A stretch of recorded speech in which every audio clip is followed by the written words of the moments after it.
Chair, just it was mentioned that the report will be tabled on February 12th. I'm not a regular member of this committee. I wonder if you could just provide us and anyone listening with an update on kind of what's going to happen on February 12th in terms of the tabling of the report, opportunities for members to see the report, embargoed version. Because I think I have been involved in the arrivecan discussions at other committees, and I think there is a great deal of anticipation for that February 12th report. Sure, I'll address that now. You're preempting my conclusion. In mid-January, the Office of the Auditor General sent a letter to the Speaker of the House of Commons indicating the Auditor General will be tabling the arrivecan audit on Monday, February 12th. This then triggers a series of activities both for this committee as well as the OAG. That's a Monday, and the House opens at 11.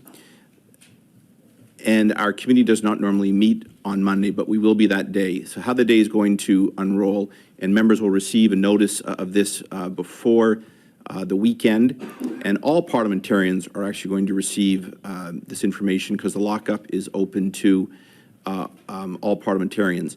From 8 a.m. to 10 a.m., the Office of the Auditor General will be hosting a lockup on Parliament Hill for members to come. There'll be staff members there from the OAG who will be in a position to answer questions surrounding the audit during those 2 hours. And that is open to all parliamentarians as well as staff. Documents are also available electronically under certain embargoed conditions.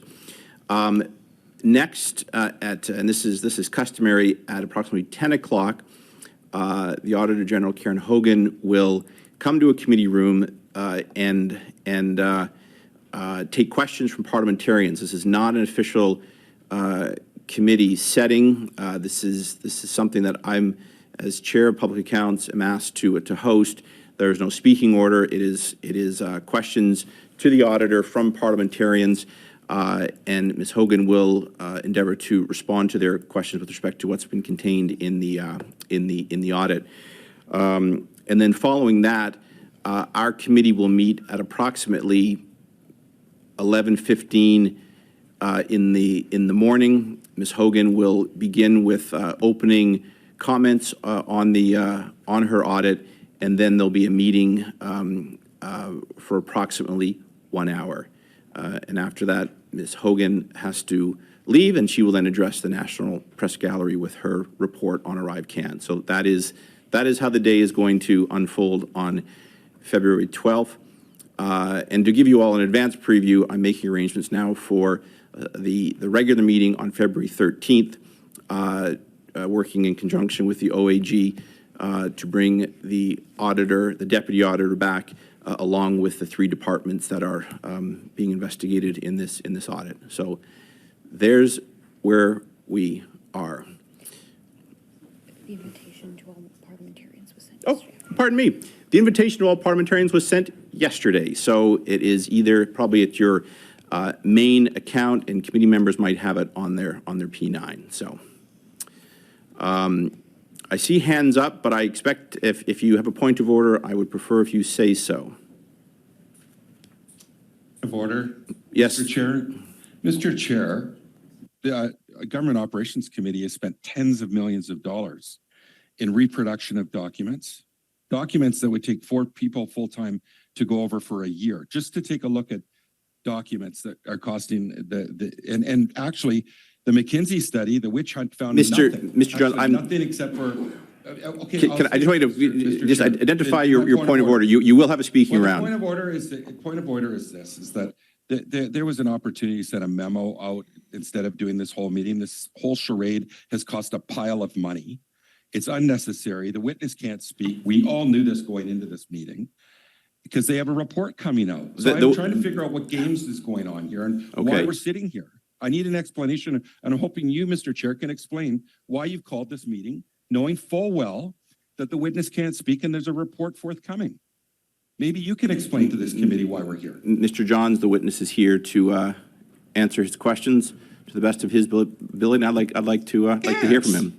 All right, Mr. Johns, thank you. Madame Secrétaire, avez-vous une point d'ordre? Ms. Sinclair-Danier, do you have a point of order? Sorry, I just had a question about what you just said with regard to the February 12th schedule. It's a quick question. What's the question? Will the meeting with at 11:15 with the OAG be public? Yes. Thank you very much. Very well. Thank you. Brock, you have the floor for 6 minutes, please. Thank you, Chair, and I'm putting notice to this committee that the last 90 seconds, I'll be yielding that time to my colleague, Mr. Genuis. Do you want me to interrupt you on that? If you could, please. Okay. Yeah. Good morning, Mr. Hayes. Thank you for your attendance.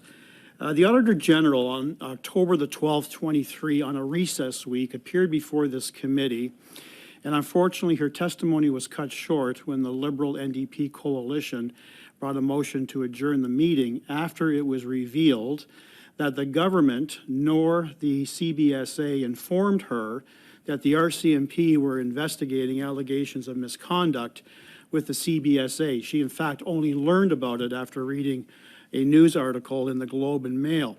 With that in mind, has the Prime Minister and his government been open and transparent by releasing all documentation as requested by your department? We make our requests for information directly to the departments and agencies involved in our audits, and we have received the responses that we expected from those agencies and departments. We have not identified concerns regarding our access to information in this case. I understand with respect to the CBSA, there is approximately 30,000 pages that have yet to be delivered to committees. It's in the translation process. Were you aware of that, and has that been factored into your report? Our audit is relating specifically to arrivecan. My understanding is that the study by other committees might be broader than just arrivecan.